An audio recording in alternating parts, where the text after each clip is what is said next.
Hello, welcome. Microbehunter here. And one of the most common questions that I receive is what are the advantages and disadvantages of electron microscopes over light microscopes?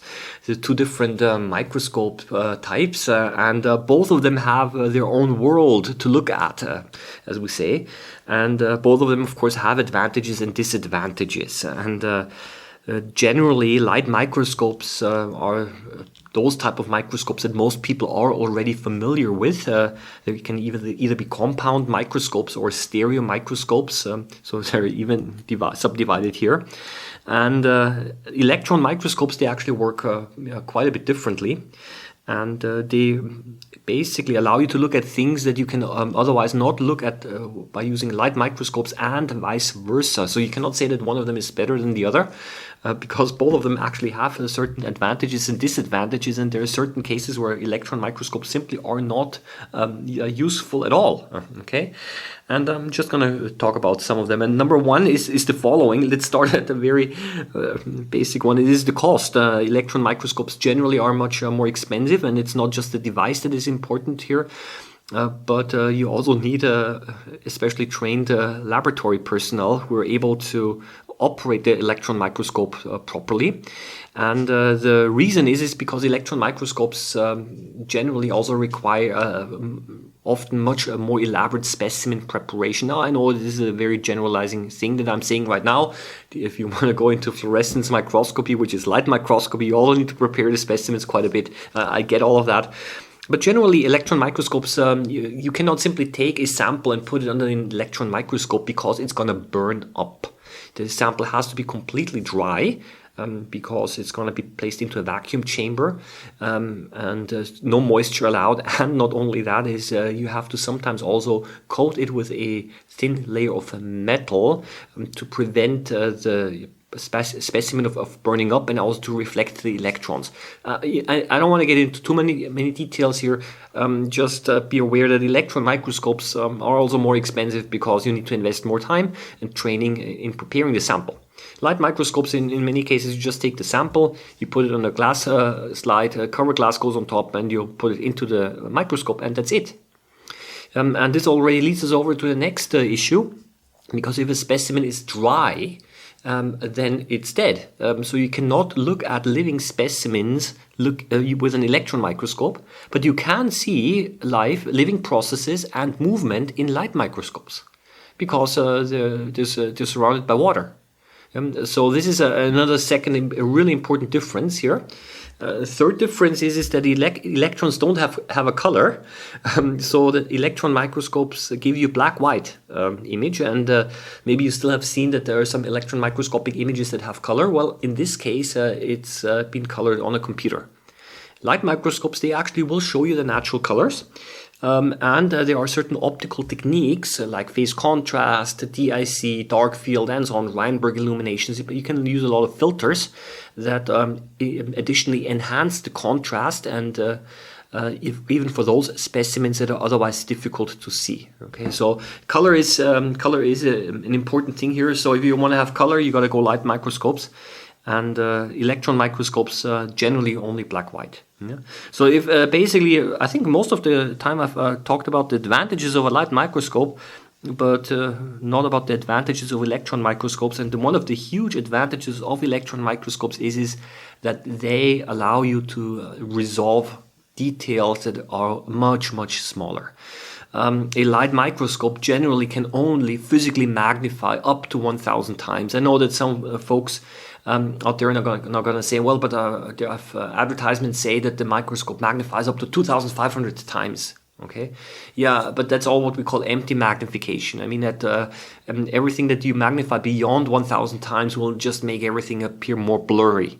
Yeah, and you won't see any more details because of the higher magnification. It's just bigger but more blurry, so no information you gain. You don't gain any information. With electron microscopes, you can go up a couple of 100,000 times, yeah, and still see more details. So it's possible with electron microscopes, for example, to see the ribosomes in a cell. Yeah? So it's way too small for light microscopes. It's physically not possible, because the light itself will not be able to resolve that. It's not a question of the quality of the light microscope. We're at the physics, at the limit of physics here. Yeah. Because electrons have a much shorter wavelength and are therefore able to resolve the details much more. So that is essentially the main advantage. So if you really want to go into the cell, and if you really want to look at details that are very, very small, then you have to go using electron microscopes. You can see even individual proteins using electron microscopes, maybe the larger ones, right? You can see viruses using electron microscopes. I think that's the very important one, because many people keep on asking me, well, can I put let's put the coronavirus under the light microscope? And I'm not even going to try doing it, because I already know right now that for several reasons I'm not able to see it. First of all, it's way below the resolution limit of the light microscope, and number two, the contrast is going to be too low. Even if it were able to resolve it, such small structures are very, very transparent. It's not going to refract the light sufficiently to be able to see it. Yeah? It's too transparent. If you really want to see the structure of viruses, you have to use electron microscopes, because and people are doing that. That's why we have pictures of certain viruses, because they've used electron microscopes. And another thing that I want to say is there are two different versions of electron microscopes, so-called scanning electron microscopes and transmission electron microscopes. And the scanning electron microscope will produce an image that almost looks three-dimensional. It will show you the surface texture of a structure. It looks pretty nice. And the transmission electron microscopes, they will give you two-dimensional cross-section. Yeah? So even here you have different possibilities. And in other words, that's the key thing here. The reason why electron microscopes were invented back in the 1930s, and I think they even got the Nobel Prize for Physics for having invented it, is because they really have a significantly higher resolving power. And by using certain antibodies that are labeled with, they have a little bit of a small amount of metal attached to it. You can even label specific parts of a cell. So those antibodies, they bind to specific parts of a cell. And because they have on the other end a little, gold piece connected, this will reflect the electrons. And then you're able to actually see where those antibodies have bound. And this also allows you to see certain cellular processes, and also where certain parts of a cell, certain structures are inside a cell. So you can do very specific labeling this way using electron microscopes. So there are lots of possibilities here, really cool and really nice things that you can do. But again, as I just mentioned, a whole range of disadvantages as well.